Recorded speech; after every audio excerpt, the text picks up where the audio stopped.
जी, अस्सलाम वालेकुम दोस्तों, कैसे हैं आप सब। मैं उम्मीद करता हूं कि आप सब खैर आफियत से होंगे। मेरा नाम है राशिद अली और मैं इस वक्त कोरिया में मौजूद हूं। कोरिया के शहर इंचन में आप मेरा चैनल देख रहे हैं जिसका नाम है राशिद के आर। अच्छा, आप देख रहे होंगे मैं इस वक्त कोरिया के एक गांव में मौजूद हूं। वैसे तो कंपनी जो है वो सिटी की तरफ है, तो वीकेंड था तो मैंने कहा चलो कहीं घूमते फिरते हैं। किसी दोस्त के पास आया हूँ गांव में। बिल्कुल ये पीछे मकई की फसल बहुत अच्छी ज़बरदस्त लगी हुई है और बिल्कुल प्रॉपर पिंड का माहौल है जो हमारे पाकिस्तान में होता है। और बड़ा मज़ा आ रहा है, बड़ी ठंडी। और यहाँ ये फैसिलिटी है कि इतने लोग नहीं हैं तो बाहर थोड़ा सा घूमते, जो मास्क है वो जेब में भी डाल लेते हैं कभी, क्योंकि बंदे ज़्यादा नज़र नहीं, आबादी नहीं है ना, बिल्कुल आबादी बहुत थोड़ी है, तो बड़ा पुरस्कून एरिया है।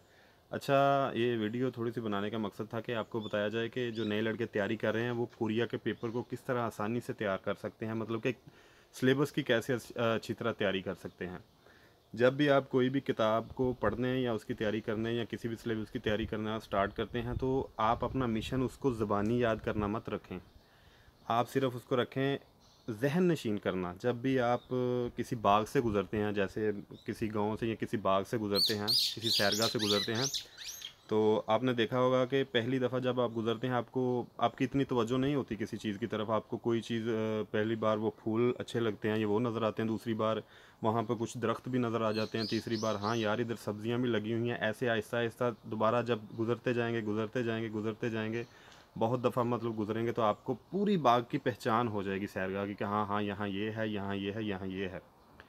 तो उसको ज़बानी तो आपको याद करने की ज़रूरत नहीं, जब गुजरेंगे आपकी आंखों के सामने आएगा, आपको पता चल जाएगा। या मैं सिंपल वे में समझा रहा हूँ जैसे मैंने तैयारी की थी। कुछ लोग इससे डिसएग्री भी कर सकते हैं, लेकिन मेरी राय ये है कि जब भी आप कोरिया के पेपर एग्ज़ाम की तैयारी करें तो आप ये जहन में रखें कि यार मतलब कि ये जो मैं पढ़ रहा हूँ इसको मैंने ज़बानी याद नहीं करना, इसकी बार बार प्रैक्टिस करते रहना है, प्रैक्टिस करते रहना है। और जब आप प्रैक्टिस करेंगे आपने सिर्फ जहन नशीन इस हद तक कर लेना कि जब वो आपके सामने आए तो आपको पता चल जाए हाँ ये मैंने पढ़ा है।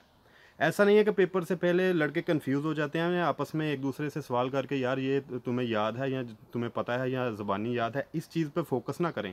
और हाँ, वोकेबलरी के ऊपर पूरी तवज्जो दें जितनी दे सकते हैं रटे के बगैर।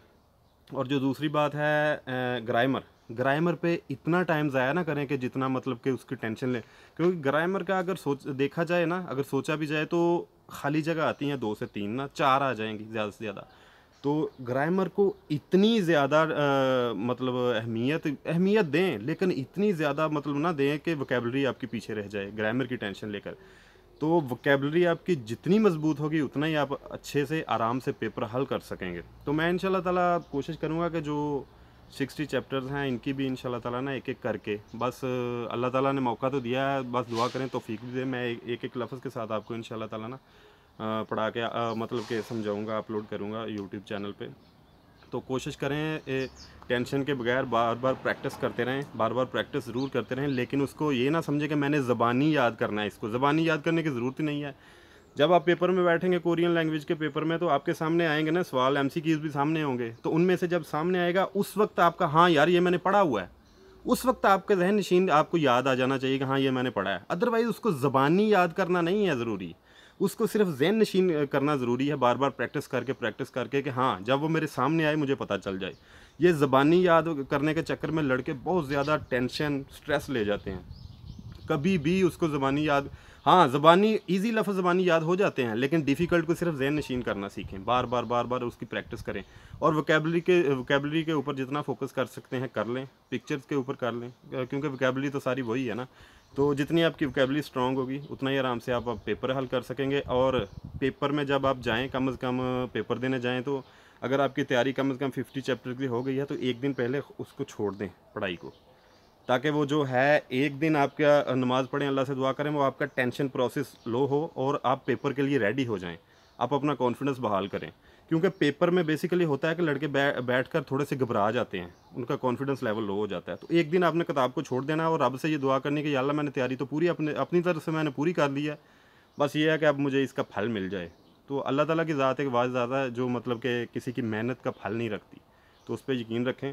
और ये देख सकते हैं गांव में फिर पूंड शूंड भी फिर रहे हैं हमें, मतलब के।